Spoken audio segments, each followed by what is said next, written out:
మన కాంట్రవర్సీని దాటి కాంట్రవర్సీ చేయగలరా మీరిద్దరు? I thought I should title this episode God does not censor. Yes.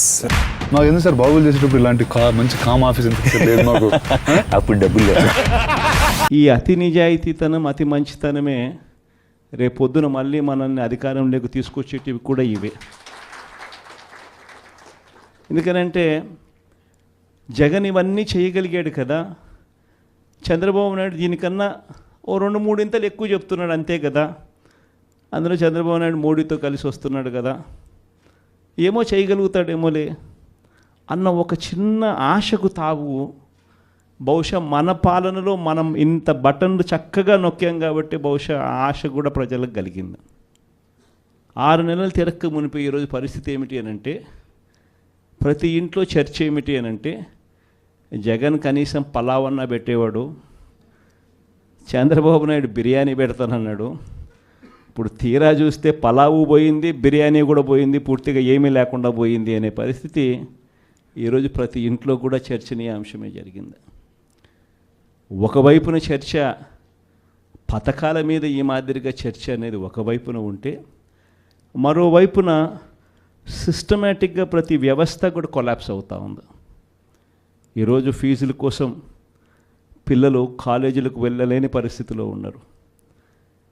December వచ్చేసరికి మామూలుగా జనవరి నుంచి ఫీజులు పెండింగ్.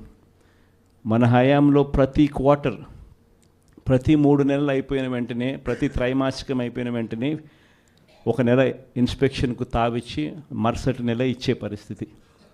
ఈరోజు జనవరి నుంచి ఫిబ్రవరి, మార్చికి సంబంధించిన ఫీజులు ఏప్రిల్లో వెరిఫికేషన్ చేసి మేలో ఇచ్చే పరిస్థితి మన హయాంలో.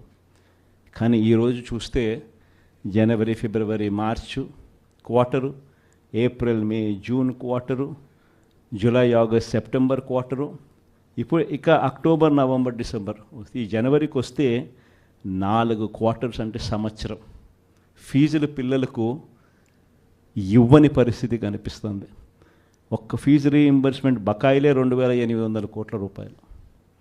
ఇక దీనికి వసతి దీవెన కలుపుకుంటే మన హయాంలో ప్రతి ఏప్రిల్లోనూ ఇచ్చేవాళ్ళం, అది మరో 1,100 కోట్ల రూపాయలు. ఉట్టి ఫీజులకు సంబంధించిన బకాయిలే.